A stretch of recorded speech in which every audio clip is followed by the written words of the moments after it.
slow dragging over here with the little beat. Welcome to the another session or episode, I guess, of the BlackPrint Live, where we are intentional about promoting individuals in our community that are thriving and scaling businesses and scaling what they do. And today, I am so honored. Look, I'm gonna warn y'all in advance. Like, I'm gonna give you a heads up in case you like, this doesn't seem quite as professional as Quintaria typically is. But today, I am so honored and thrilled to have Tiffany Tilley on the BlackPrint with me today. And Tiffany is a dynamic leader. She's doing some amazing things that we're going to get into today.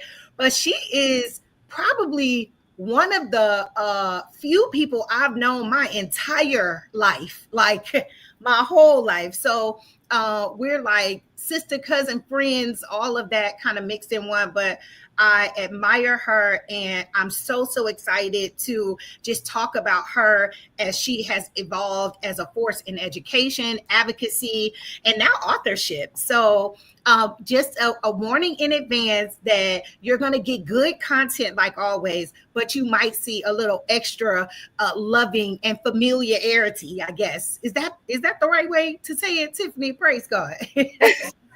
Praise God. Yes, absolutely.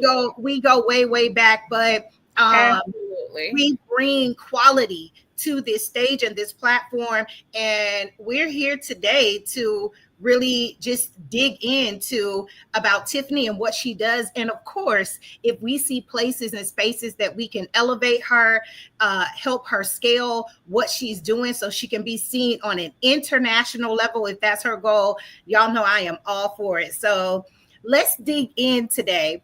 Typically, we start with our guests kind of telling about themselves and what they have going on, and then we'll dig into some more pieces from there. So if you don't mind, Tiffany, tell us who you are and what you do, what you're doing now. So I'm typically in a lot of different spaces. I currently am the co-vice president of the State Board of Education in Michigan. And that's an elected position. I ran in 2018, received almost 1.8 million votes, and I advocate in that role. There's a lot that I do, but advocacy is big for me. And then I also am an author, just released this year, just launched a 4-part book series called Know Thyself. And it's really a very powerful, impactful series that are touching the lives of a lot of people, young and older people. So wanted to, as I went through my healing journey and my healing phases, wanted to put that into a book where people could take their own journey. So at the end of each chapter, you will take activities, you will journal, you will do things that will really help you connect to your personal journey. That's beautiful. That's beautiful. I want to get into Know Thyself. One, because you kind of skimmed over your just dynamic resume and all that you've been involved in all of the years that I've known you. Constant elevation, constant elevation. She is always like moving from one pillar to the next, on and on and on. But since you brought up the book series and Know Thyself, I love that title. Like, what does that journey look like for individuals who are, like grown and making moves, and they have some of the pillars in place? Hell, on some level, they may even appear to have it all in place. How do you know yourself at that point? So, each book takes you on a different part of your journey, because we're all on a continuous journey, right? Right. And for that part, we have getting over the hump, a journey to a voyage to the top. So, there are, like you said, I went from one pillar to the next. I went through college, finally got the MBA, and I was trained globally by corporations, by the C-suite. I was trained by government there. I was leading a nonprofit organization. I had become a state board member. I also was leading community and economic development for a municipality, had done real estate development. And so I felt like, I'm finally in a space that I've carved out for myself. I'm making money, making six figures, saving, investing. I'm really in a good groove finally. And then bam, car accident. I hit and by a person, hit and run, hit by a person that was going the opposite direction from me. They came over two lanes and hit me head on. Changed my life, so I'm in a back brace for a year, physical therapy in a year and a half, and all of these injuries to my spine and to my neck. And it still affects my life. I really had to push through it. I knew I couldn't give up, right?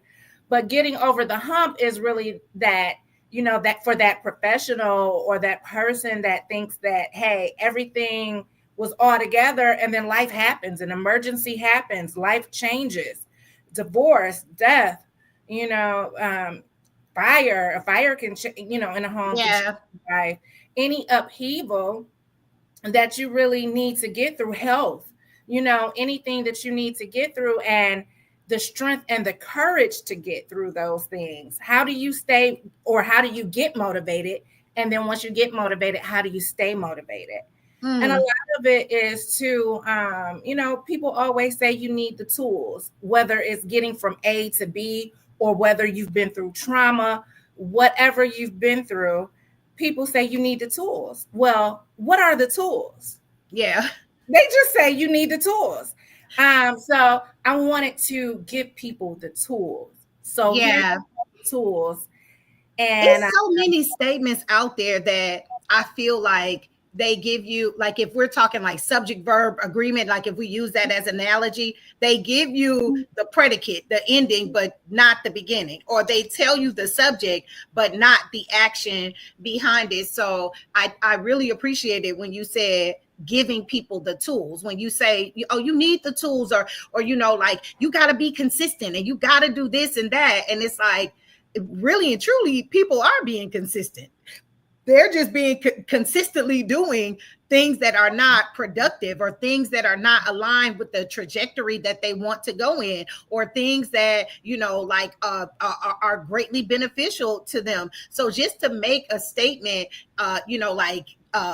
thrive and be consistent and all of that, it sounds good, but I need to know play-by-play instructions. Absolutely. And then I wanted to take it further. So I decided to do a monthly book club and podcast called Thrive and Rise with Tiffany. And so there we interview guests live in front of a live studio audience, basically. Nice. And that way you can ask experts questions, and that way you can get support, and we're building a community. And so, people, sometimes you feel alone. You're not alone. Let's do this journey together. So I'm here to help you with my voice and my expertise throughout the book series, but also if you're in the Detroit area, live and in person at the Motor City Java House on the third Saturdays, where we do the monthly book club and podcast at 12:30 p.m. I love it. I love it. And y'all heard her say Detroit, baby. Don't sleep on us. What up, though? What up, though? What up, though? No. I love it. Okay, so I want to hear a little bit about your journey, or share. I have heard and witnessed firsthand. You know too much of my journey. I know, right? However, talk about childhood to public office, if you could sum it up. Like were there any glaring things on your path? I know for me, like even as a child, I was, given strategy at 4, 5, 6 years old. I look back and now I realize that's what I was doing. But I didn't truly know that. But what was your journey from childhood to public office? As a small child, and my mom fell very ill when I was 10. Mm-hmm. So that was a big upheaval, life-changing, and very difficult. But as a very small child, my mother and my father really pushed education. And they spent a lot of time pouring into me education wise. I didn't necessarily get the emotional support that I needed, but I am grateful that, they put me in private school. They started me early. I started reading at 3. I knew the 8 parts of speech by 5. I was going to the library and cross-referencing at 5. They really poured into me. And then my mom was big on games. Games help with strategy, word games and Connect Four and different games that really helped with my cognitive abilities. And so I started writing at 6. I'm an author. My first poem was at 6, and I was published at 15. And I had always had a desire for politics and public service. And I felt like I was born in the wrong era. I wanted to be born in the civil rights era and be a part of the movement. And I just thought, I hate that the NAACP is no longer around, which I didn't know as a kid that it was still around. And I didn't know how to get connected or engaged or that anything was still happening because, community activists, we're still around, but I didn't know that. Yeah. So my dreams as far as that goes. Oh, and then when Dukakis ran for president, I was outside on my grandma's street with a sign that I had handmade yelling at the cars, vote for Dukakis. And so back in the 80s. So I ended up going to U of M undergrad, and I was doing really well. And I took a poli-sci class, and the poli-sci class got me so excited. And I was telling my father that, about the class. I had just aced the class, just finished, and I loved it so much. And he at the time was dating and got engaged to the director of elections for the city of Detroit. And so he said, do you want me to ask her if she could get you a job there? And I'm like, yes. And I'm so excited. Who knew how big of a journey it would turn into by starting out at the election commission? You never really know. Sometimes it's just putting one foot in front of the other. Yeah. I would even venture to say all the time. And I think that one, I am big on community. I am so very thoughtful and intentional about legacy and the legacy that we leave, and the support and the exposing, our youth, or even not so much even young people. I will say this, and we're live, so like y'all can call me out on it if you need to. But if when people ask to shadow me, to follow me, to go to a presentation that I'm doing, to like to help behind the scenes, when people want to know what I am doing or how I do what I do, I'm always open to share. Because even like hearing your story, like that was like your father's fiance is like, you know what, you want to see what she's doing, and it exposed you to your passion, or it even just because I believe that you've always had these characteristics. You've always, like even when we were playing like hide and go seek, like it's like, yo, hide and stop negotiating, please, like get with it. Can we like this is the game here, like, but it is so powerful, and I don't want our community to miss that, exposing our youth and young adults, and even like more mature individuals, to what we're doing and what we have going on. It is such a ripple effect. I tell business owners that I coach all the time, you being in alignment and fulfilling your vision, people are waiting on you. People need you to be in position so that they can get to their position. Absolutely. And, the benefit too of being there, Mama Gloria was such and is such a nurturer. So she saw different talents in me. And so she, I was in one department, but she said, "Oh, I need your help over here in the communications area. I need you to help in this way. I need you to help in that way." I'm helping produce radio shows. I'm helping make decisions to create billboards. I'm doing ghost writing for the clerk, doing Yeah. speeches. So she just had me everywhere. And on election day, she would have me shadow her, like you said.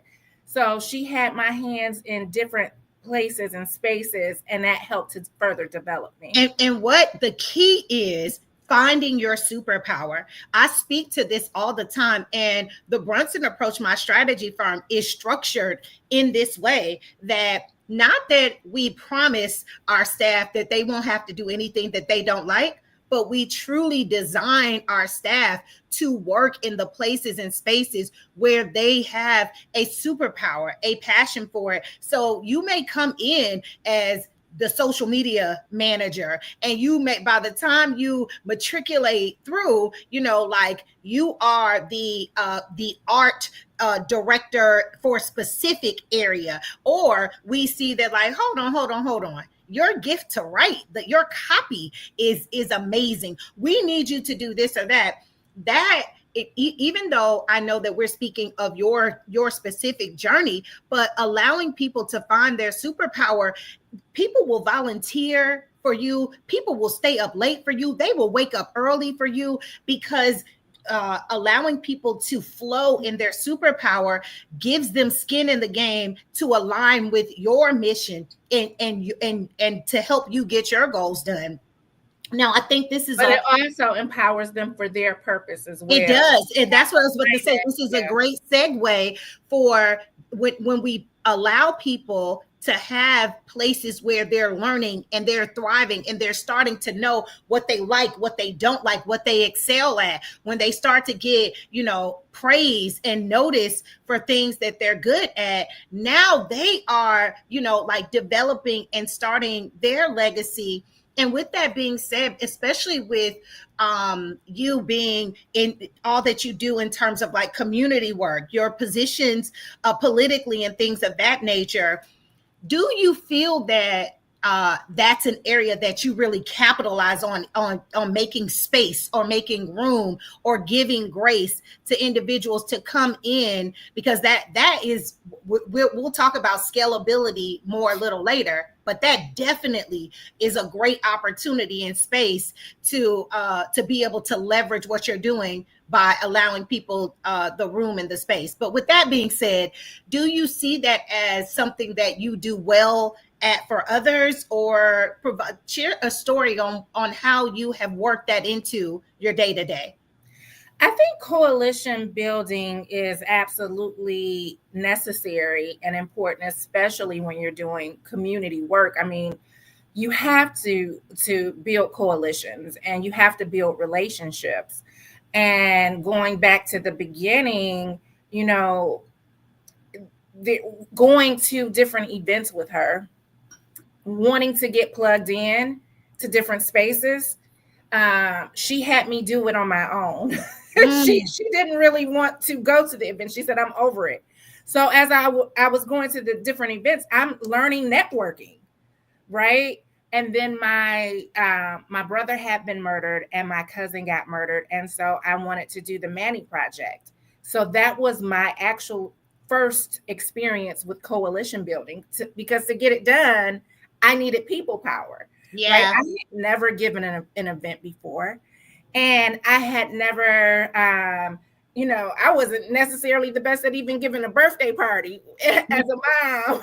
So I really had to learn and grow quickly to give the rally that I wanted to give and the magnitude that I wanted to give it.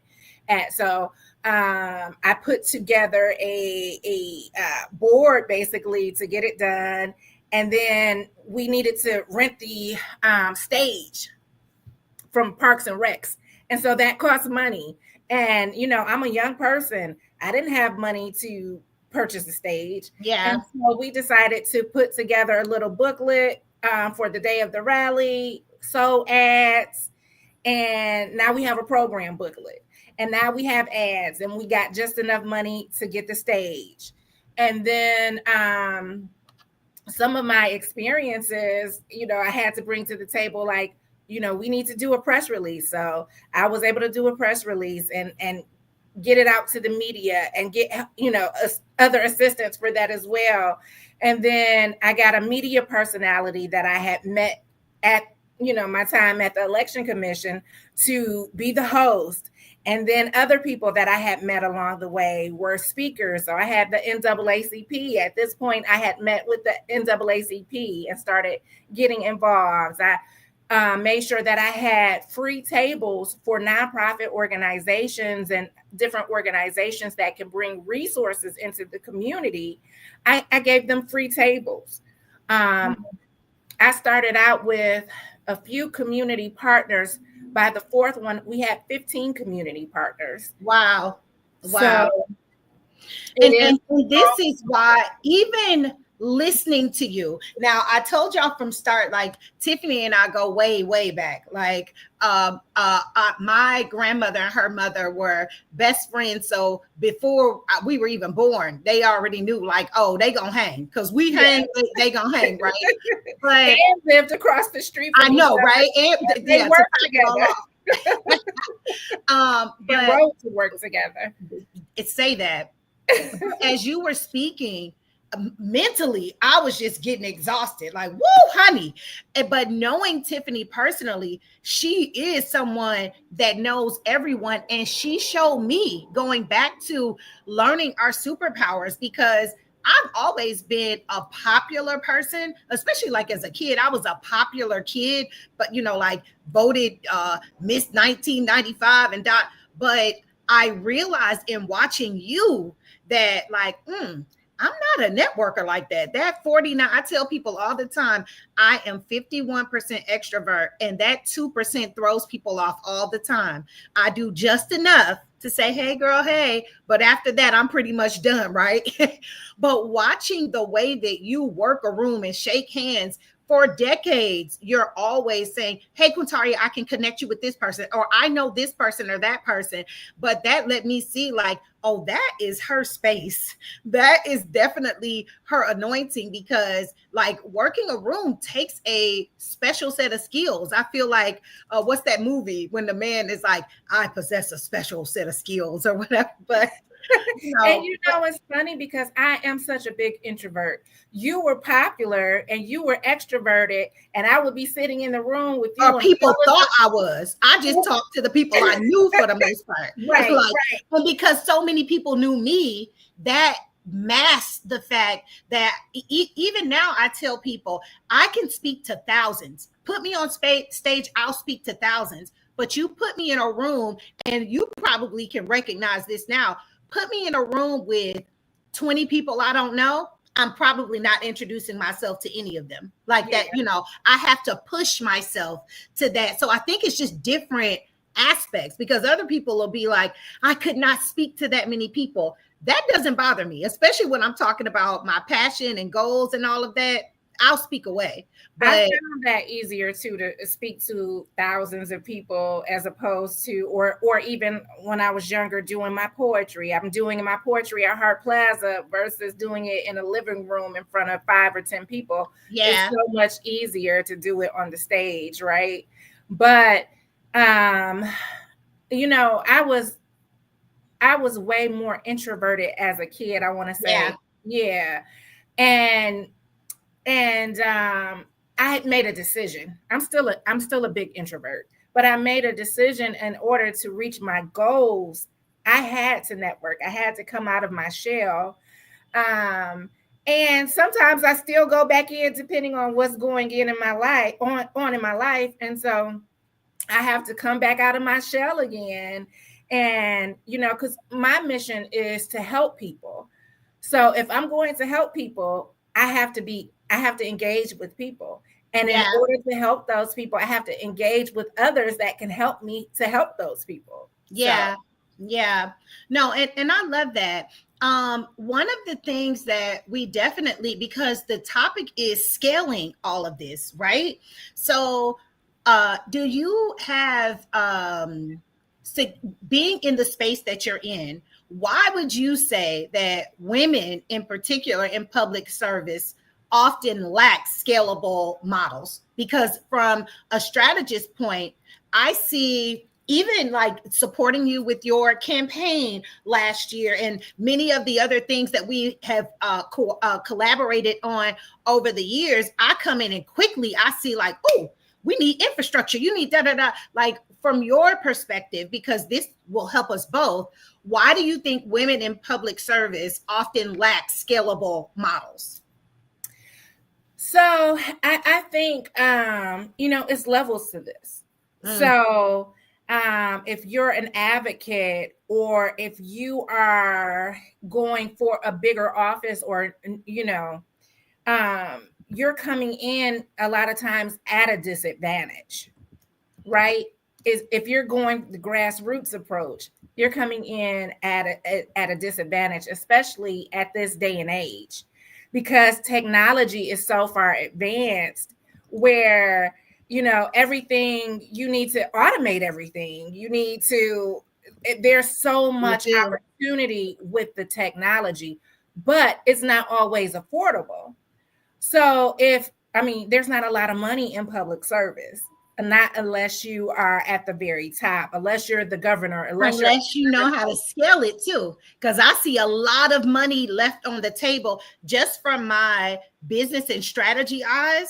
I see a lot of revenue opportunities. And so maybe that is, I'm excited to show this this section, this like this area, because you have driven leaders, and it's like, no, you don't have to be scraping the bottom of the barrel because you're helping people. So I'm really excited to dig in and find some opportunity here. I think there is a lot of opportunity, but I also think it's a mindset. A lot of times when you do have people that are grassroots and you're surrounded by people that might not have the exposure or the education level, where they're used to performing a certain way, or they're used to performing at a certain level, they don't know how to expand that. And, a lot of us in our community, we just have to be honest, a lot of people have a poverty mindset. So when you're used to being in poverty, or you're used to only going so far, you don't know how far you can go until someone really holds your hand or really educates you and really exposes you to more. Yeah, I have 2 points. One, I will say that I appreciate the differences in people, and a lot of people say that, but they appreciate it like from a distance, not up close and in real. And the different skill sets that we bring to the table is like a body, like your eyes don't do what your heart does. Your heart doesn't do what your kidneys do. Your kidneys don't do what your foot does, but you want them all working at optimal, capacity and working well, so that your body, because if my eyes have an issue, that could impact my feet, so I that's point one is that's an organization.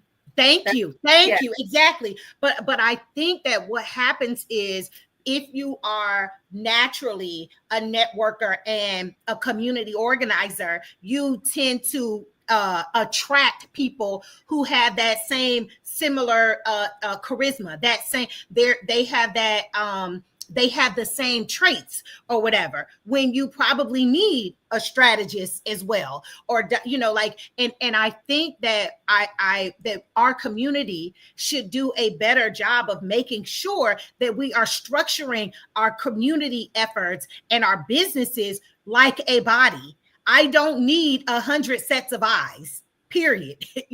Like, give me one good set and a backup pair of glasses now that I'm in my late 40s. A close pair of readers, and my eyes are good to go, right? But another part of the problem is, and I interviewed this weekend for the podcast LaShawn English, who is a UAW regional director. And she was saying people like to hold information because they want to be king. Yeah, And that's a mindset it is thing. a mindset. And this And is that's an arena scarcity. where you are a king or queen, or you are a king or queen maker. But if you give away that information, then other people, then there's more competition. It's so competitive. It's such a competitive space. And that's in your mind too. Absolutely. It is, yeah, like Absolutely. but it Because what goes did I back. say? I'm big on coalition building. Yeah, Some yeah. people are big on competition. So And now this I'm gonna get to my second point. However, I always speak to, you can only, your business or your organization cannot grow beyond where you are. And in our community, many of us are so stricken with scarcity. We have so many antiquated ideas that grandmama and them, it worked for them for where they were or whatever, but we have not elevated and looked up to see that there are new systems and models that people are really winning with, and everything is not a scam.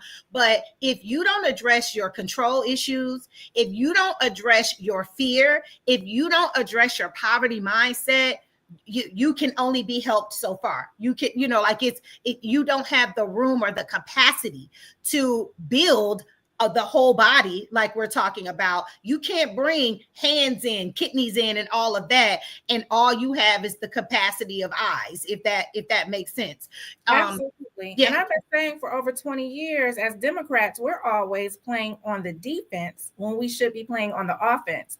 So when you're playing on the offense, you are doing that strategy, right? You are having strategy sessions, and you are looking at the bigger picture and how everything fits together. Like, it's a whole ecosystem, Yeah. right? So you Yeah. are working for the whole ecosystem. But if you're constantly playing on the defense and you are feeling like you're, in scarcity constantly, and you are trying to protect yourself in your position, then you're not worried about the ecosystem. You're worried about you as an individual. So it becomes an individualistic mentality.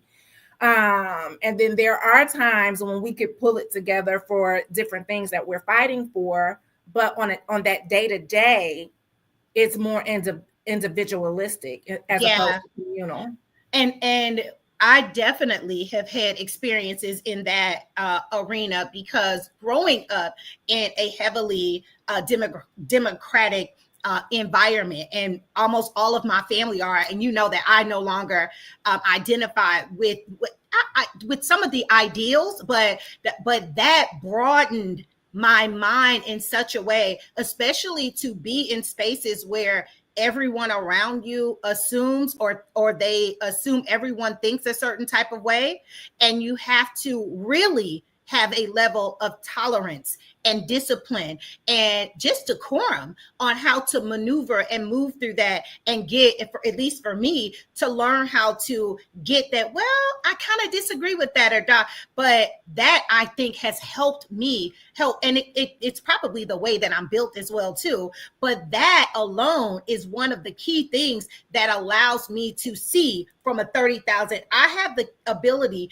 to see from a 30,000 viewpoint, and quickly go in to a microscopic, like as needed, back and forth. And like you mentioned in what you just said, a lot of people are stuck with however they see, if it's 2020, that's all they got for you. They can't zoom in, zoom out. Their hands are always up or balled up, ready to fight, and you can't really you can't receive opportunities that may be, or I won't even say it that way. I'll say that what I've realized is sometimes people block an idea before they even hear it out, because it is unfamiliar to what they are, have experienced, or what they think will work. It's psychological inertia. And then what you also described is a trauma response. People are in fight or flight. And a lot of people in their personal lives have gone through trauma. They are in fight or flight. And they bring that to the spaces that they work in, the spaces that they organize in, and whether they know it or not, whether they realize it or not.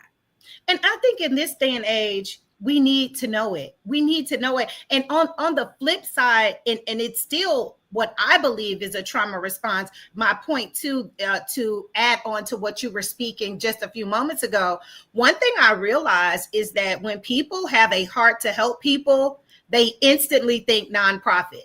And nonprofit, for many people who say they want a nonprofit, when I peel back their idea they really don't want a nonprofit. More often than not, what I'm realizing is many of them want to do like a co-op or some level of a coalition, but they think help means struggle. Help means nonprofit. And quite frankly, I sit on many boards.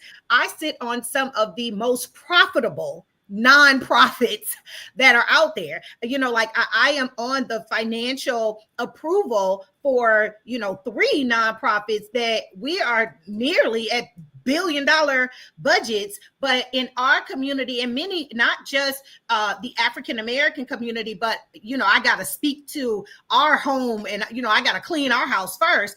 But people will have a wonderful idea, and if it's to help, and this is where I'm hoping we really are able to build on opportunities in this space, in the areas that you work in.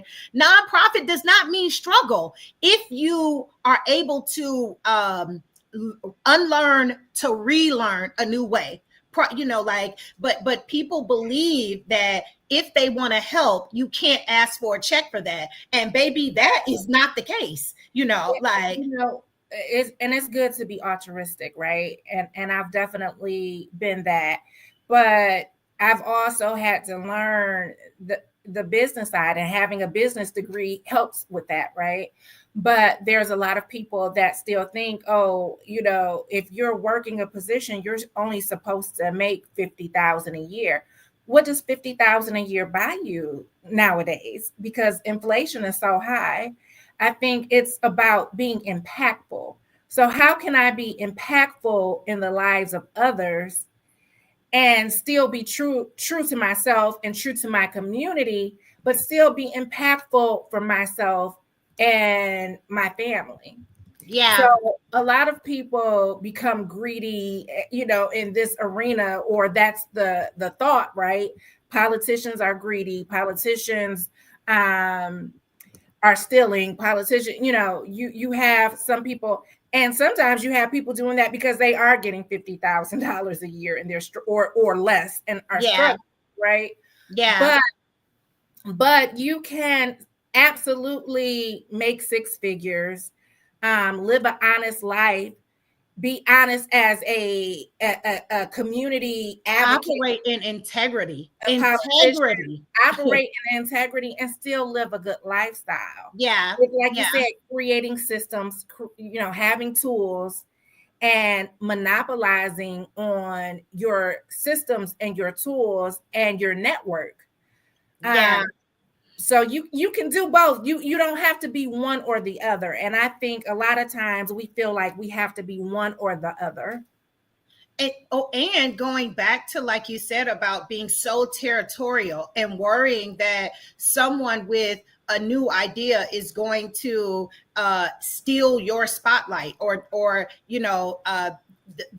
your competitive nature it's oftentimes your downfall. There's healthy competition for sure, but when one of the things that frustrates me about spaces where it's community supposed to be community centered or focused, and I say this knowing that I myself am a community leader and I appreciate it, but oftentimes their systems and the way that they do things are backwards and antiquated. And when you come in with a real solution, like, hey, we don't have to walk door to door to pass out 10,000 fires anymore. There is this app or this software, or or you could do it.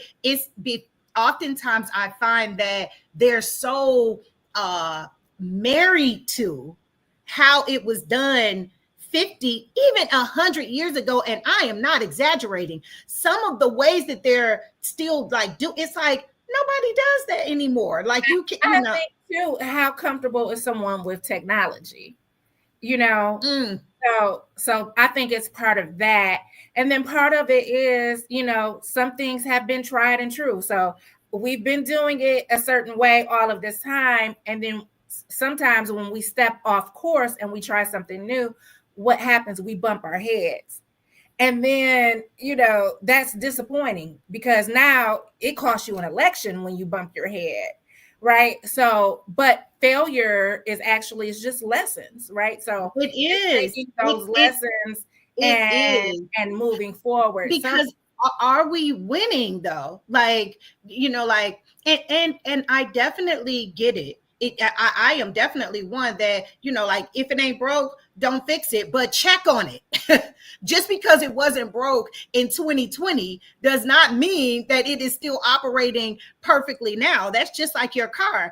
If I put gas in my car last week, I can't check off gas in the car for the rest of the time I own the car.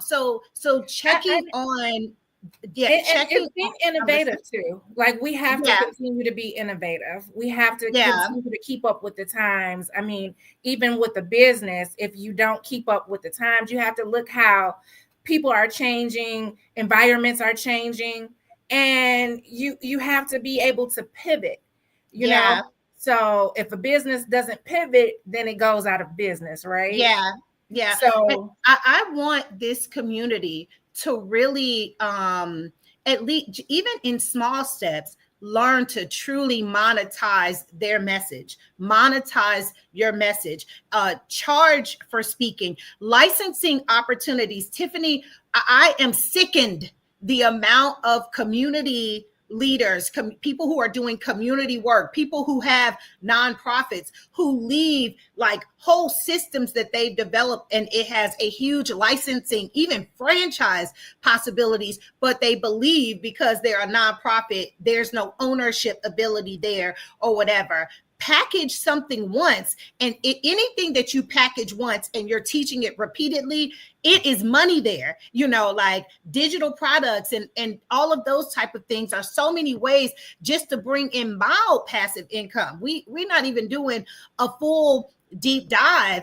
One thing I'll challenge this community of people who are helpers and advocates and things of that nature is really, you can still help without having a nonprofit. Not that nonprofits are wrong, but from from being a tax expert, most people don't benefit from a nonprofit, the entity structure of it, unless they're a church or they're directly working with the government to help or provide, like a school or something like that, some type of service. Many people would probably do better with like what I have created for myself that has blown. When I say it has taken me, it's added a couple of zeros in just, like a few months, just on what I'll be able to save from a tax perspective. But it's a 508c1a, like the MBA and things of that nature. It is so many other ways that we can establish things, but people feel that it's this cookie cutter way that you're supposed to do it, and it compromises their personal wealth. You compromise your personal wealth, even your personal voice, all because you, and not, again, not beating up nonprofits, but just making sure that your business structure actually, the model will work for you and for your mission. Like I said, we can do, Uber does great things for the community, Walmart does great things for the community, but they're not, like nonprofit, and even nonprofit owners that I speak to, their number one, when I say, okay, so where are we getting revenue from? Where? Donations. Donations is supposed to be the icing on the cake. If your business model, and I don't care what platform it is, if your business model, your number one revenue generation is donation, you don't have a business model. Like you got a begging stream. And in this day and age, like you mentioned before, with inflation and all of the other perils and concerns that are at the forefront of many Americans' minds, people are not giving like that. So that is not a winning strategy. I think it depends on the infrastructure that's set up at the nonprofit. Do you have a strong business development arm? Do you have a history of donors, and have you had, do you have a signature annual event or signature events that do well every year, right? But and for larger organizations, and even like in the more political space, yes. But I'm talking it about takes time to build. I'm talking about Jessica that stretched and was like, you know what? I help my grandmother all the time. I want to start a nonprofit to help senior citizens. And Jessica don't have this donor list, Right. but Exactly. Jessica could still start a home service that helps elderly people under an LLC. But many times the people who are not, and I'm just going to keep it real, our community was intentionally left out of wealth building conversations, learning how to do this. So we're already behind just across the board, so we're already behind, and then we don't fully explore if the model that we are seeking, or that we're instantly just putting our business model into, if it's beneficial for the space that we are. You can win in any business model, but going back to why you wrote your book and how you're helping the community, what are the tools that you need for this business model to work for you? And that is what I definitely implore this community, because we can't go forward without you all. We need advocates. We need community workers. We need vocal and level-headed politicians out there. But we've got to figure out how you can win and live well and all of that stuff, so that you can do your full calling. Yes. Going back to the nonprofits, just for anybody who's thinking about starting a nonprofit, it is multiple ways that you have to do it. You can't just depend on, especially a new nonprofit starting out, donations. You definitely have to have a strong board of directors to do, and volunteers to do fundraisers, but membership. And then that's one way to make money, is to sell membership. And then also, like you said, what products are you selling? What services are you giving? What problem are you solving? What problem are you Nonprofit, solving? for profit, business is about solving a problem. And when you find your subset of individuals who are looking for said problem to be solved, you could set it up pretty much however at that point, but you need to make sure that the problem that you're solving, that you're getting it to the people who are seeking that solution. Even if you have to amplify that this is the solution they need, because it's done to us in marketing so often. Like people tell us the solution that we need, and then they make the product for that over and over again. You can do it that way too, but we must be intentional and strategic when we're setting these businesses up. And even going back to, because I truly want us to win. The more I learn and the more that I elevate, I am like physically sick at times seeing people struggle unnecessarily. But I do realize, and I think about even for my own journey, sometimes people just have to push through. So like you said, some people just gonna bump their head on the wall, and that's that. But after you like put some ice on it and it goes down, holla at me, because I definitely would still love to support you. But I really wanted to speak to us being our worst enemy at times. Like one other thing, one other avenue is grant funds. And I think that's important to speak about right now, because we see what's going on with so many federal cuts. It's happening on the federal level, it's affecting the state level, and it's affecting the nonprofit world as well as the education world, which of course I'm a big part of. So we are, even in that arena, we're going to have to rethink how we do things. Yes, but don't fret. Billionaires are made in times like this because it's opportunity.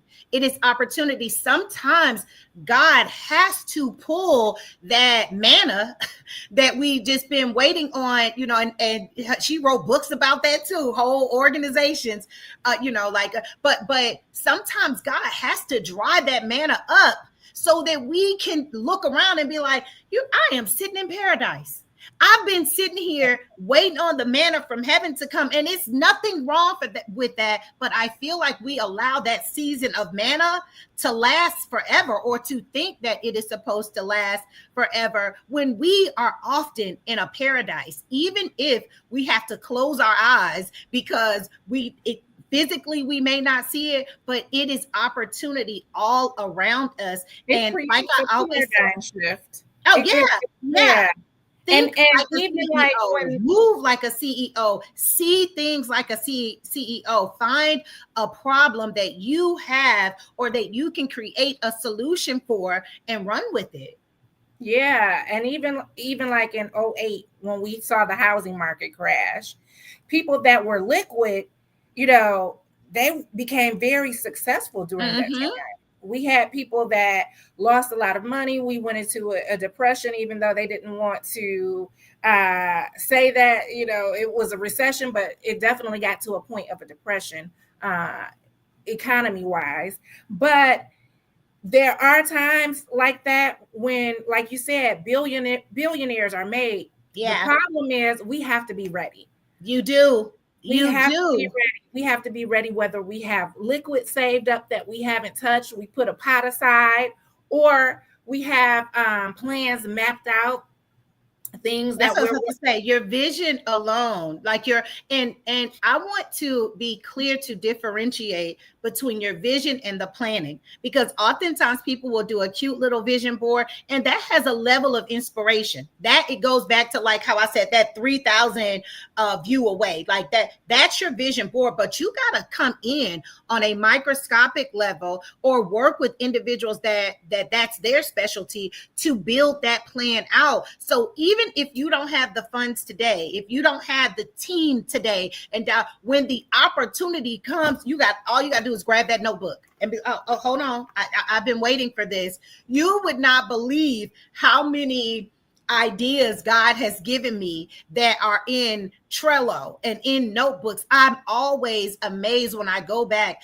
to old notebooks and things of that nature, like, oh, boom, like, let me get back on this. Or I'm working on 50%. I'm like, man, I wrote this back in 2014. Like, let me hop back on this. And, like, so we do need to be ready for when the opportunity comes, and not and not think that we can get ready, like we need to be ready as best we can, so that we can take advantage of these opportunities. And also, more importantly, just from a humanitarian point of view, people need you.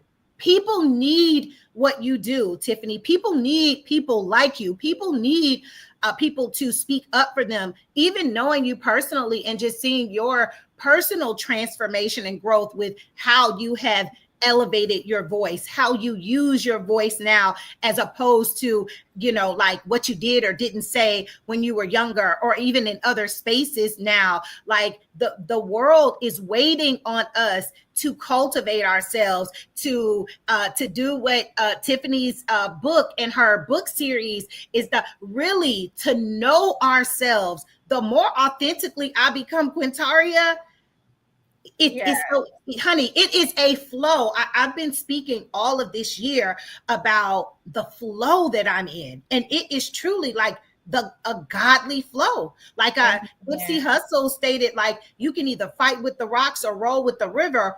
Rolling with the river, baby, it's nothing like it. Now, on occasion, you might see a snake in the stream. You might see, like, it might be some canoe people getting too close or whatever. Things happen, but being in that flow, I am able to bless more individuals in the flow of being authentically myself, learning myself, knowing where, like, oh, this looks like something that I might need to work on, or something I need to delegate to somebody else who is better at it, because that ain't my ministry. I have no problem with bringing, like, I don't even know my calendar half the time. Like, oh, I don't do that. You got to ask her. Like, But what you do is so needed as well, because you can't do it alone. I said the other day, even a pastor needs a pastor, even a coach needs a coach.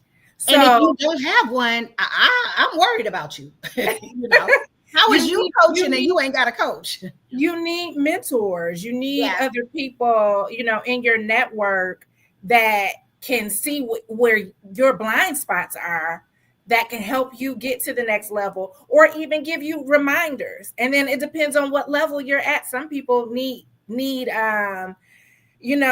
it all, really. They need that business plan, they need that strategy. They need someone that can help shape things for them. And that's what you do, and that's what you give and bring to the table. And it helps, look at all of the different enterprises that we can do, and all of the things that we can be, not just in the political space, but also in the entrepreneurship space, which Yeah. is so needed, especially in minority communities. And not even can be. Our community has been it before. Yeah. This is for me, and not to get, like, not to get super spiritual, Quintaria, but it ain't too far away. Like, she ain't too far away. But remember, we've done this before. I don't know we about keep doing it. We keep doing it, but unfortunately, we have to keep starting over because we don't really have generational wealth collectively. There are different families in the Black community, but collectively, and so I'm speaking collectively, I didn't grow up in the typical Black experience of what people think is the typical Black experience of being poor or whatever, or having generational poverty. That's not my experience. But the typical experience of, a lack of resources. And we've had so many systemic barriers holding us back as a whole. So yes, we do have some wonderful and powerful entrepreneurs. We have billionaires, we have millionaires in the African American community. But for the average everyday person that may have come up in generational poverty, that doesn't know the next steps, that doesn't know how to network, that doesn't have the exposure, but they have a dream, they have a vision, and they need it to be cultivated. For those young minds that don't have that access, right? They need that. And even, like I said, it depends on what level. Entrepreneurs that are successful, how do you get to the next level? How do you scale? Is it time to scale? Yeah. And making sure that there's controlled growth. People don't always understand controlled growth, or understand how to make changes in different environments. Sometimes you go in an environment and try to make fast changes, it won't work because of that psychological inertia, because people need to buy into the idea, and you need to have time to have people to buy. So people need to understand change management. So your role is very important. Thank you. And I appreciate everything that you said. I was even speaking just on a baseline, wherever we are as a community, just supporting one another wherever we are. Because even now, I am in spaces where there's none of us, and I learn what I need to learn there. And then I come back to spaces where my people are, and I am loving on them. I am, showing them, like next steps for wherever they are, for what I have learned or whatever. None of us, we know that it was intentional for us to be held back, but that is not those the binding things that had a few generations ago, and not to, like, hell, our mamas and grandmamas, for real, like, many of those things are removed in such a way that it's just a matter of us working on our own our mindset, and knowing that wherever you are, there are individuals who will support you. Don't don't count yourself out, and think that, well, and that's what, going back to what I said about, if someone asks to shadow me, or I want to know more about what you do, hands down, but the irony is, most people you can follow me, show up to my office, like come through, slide through. I would love to have, like more people around and die. But many people, the average person doesn't really, they'll say that, but they don't show up. So I just want us to remember the support that our community comes from, the collective, almost like what the Kwanzaa principles that we, like collective works and I know I'm messing it all the way up, but I'm just saying just the core of coming together and knowing that where you're weak, if I'm strong, I got you, and I hope vice versa will be the same as well. Some of those barriers have been removed, but I'm definitely in a space where I can clearly see a lot of those barriers. So when in education, you have the achievement gap.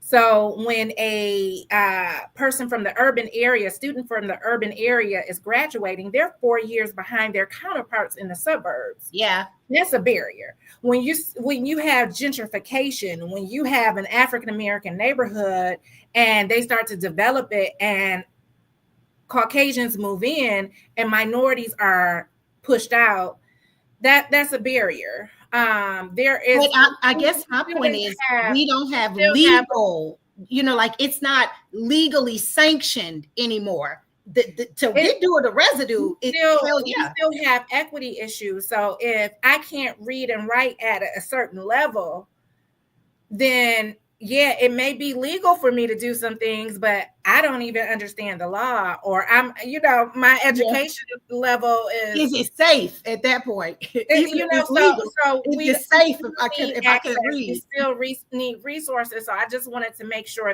that's clear. And on so many levels, if it was equal or equitable, then it wouldn't be so hard for an African American woman to raise in comparison to my Caucasian counterparts that can raise when we're running for office. I hear the same thing with my tech clients as well too. That we have challenges, and that's why these conversations and opportunities to amplify the work that you do, the work that I do, is so necessary. Because but for centuries, with the challenges stacked against us, we still have figured out how to win. We are an amazingly unique group of individuals.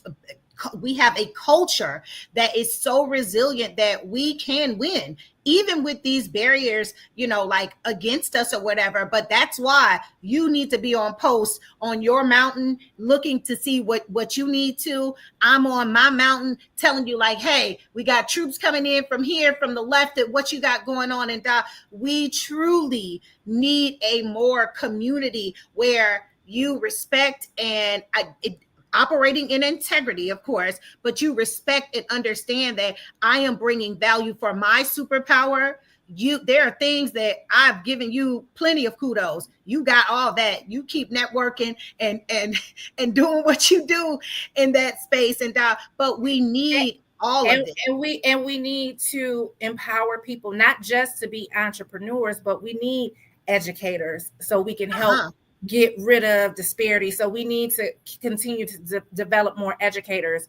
We need more of us in the health sciences, right? I have a focus on health and wellness and public health, but from a larger standpoint, I mean, that space, as well as doctors and nurses, because there are a lot of health disparities. Yeah. We need more of us and I have a real estate license, but we need more of us in different spaces so that we can continue to get rid of these disparities and break down barriers. Definitely. And educate folks and open up the door for people. Open up the door for people and have, more people at the table, invite more people to the table. Yeah. One of the things for my strategy firm, the Brunson approach, is we speak to the 4 pillars, and our 4th pillar, and not necessarily because of order, is a winning mindset and a seat at decision-making tables. Positioning real estate effectively, mastering assets, and learning how to scale your wealth and all of that, purchasing and scaling businesses. That's all cool. But if you are not, or you don't have representation like Tiffany Tilley, or certain areas where I sit on boards or whatever, if you don't have a seat or someone that you trust that has a seat at these decision making tables, it makes our efforts, I don't want to say it invalidates them, because I don't believe it truly nullifies them, but it definitely makes a difference when we are in these positions. When you have a nurse that can identify with you, when you have a dentist that knows that my gums may not look like my Caucasian patients' gums may look like, and so on and so on. So we have to focus on our mindset, and I think we brought that up many a times. Understand and know our limiting beliefs. Connect with Tiffany. Sounds like she's doing amazing things with knowing thyself, learning yourself, realizing what blockage or what things are limiting you from being the most authentic version that you're supposed to be. Because in the space, when you get in that flow, like I mentioned earlier, we all win. We all win, but we must be real about our shortcomings, be real about areas that we need to work on, so that we can be a true blessing to others. And like you mentioned, and I'm just reiterating, having a seat at decision making tables. And when I added that pillar, I was a little like, I don't know if I should, like, if that makes sense, but I could not add it because it is so critical. You can be doing all the right things as an entrepreneur, but if it's only blessing me and my family, what's the point? Like, how far can my little tribe go if everyone else around me is still struggling? So yeah. Absolutely. Yeah. This has been a great conversation. I'm glad we didn't get as friendly as I thought we may. So, but we friends for real. We friends in real life. And we have these types of conversations on the phone, we do all the time. So yeah. Yeah, we do. I thank you for coming on this platform. It is about you, so I really want you to close out with whatever you want to, like, whatever you feel will be the greatest contribution to our community at this point, and also how to connect with you. It'll be wherever these platforms are. My team will make sure that we reshare everything as always, but I want to give you an opportunity to close out and make sure that you're heard and people connect with you and all of that good stuff. I feel like a lot of times we are in our respective spaces and we are pouring into each other, or we're pouring into others, but we're not pouring into ourselves. And so I'm really focused on, as I pour, not pouring from an empty cup, teaching others not to pour from an empty cup, and going back, and because sometimes some of us are like the bag ladies, and I don't care what community you're from. I don't care if it's a minority or Caucasian community. Sometimes we are like bag ladies. We're just carrying all of our baggage, all of our past traumas, everything with us, and we keep on pushing. And women, we have this powerful and wonderful strength about us, right? And we know that in the African American community, we're known for that. But it is time, especially like you said, this day and age, we have so much access to information that we didn't have before. Technology. It is time for us to heal. People don't want to have those mental health conversations. Wow. And so there's so much PTSD, especially in urban areas. It is. And we're constantly trauma dumping with one another as we're having conversations. Because we've normalized it. We've normalized it. And talk therapy is important, right? But we're not doing it with counselors. We're doing it with grandma. We're doing it with auntie. We're doing it with mama. We're doing it with our best friends. And depending on the conversations, that could cause PTSD too. So there's just so many things that we need to heal from as we have our own experiences, as we are experiencing what our friends are experiencing and their traumas and different things. let's focus on health and wellness. The books are really focusing on your journey for health and wellness. Would love for you to take that journey so you can be a better you. And you can reach me at the at Know Thyself Book Series at gmail.com if you want to email me. Again, Know Thyself Book Series at gmail.com. Phoenix Rising Publishing Company.com, or check out our YouTube channel. We're on social media as well. Thrive and Rise with Tiffany. Please go to the YouTube channel, subscribe, like, comment, and share. There are over 100 videos that we have already, and we've been on since February 15th. We launched, and we're at 50,000 views. So really the powerful work we're doing and the community that we're building. Want you to be a part of that, and I'm looking forward to helping you and supporting you in your growth. We're so excited and so thankful that you did the work, and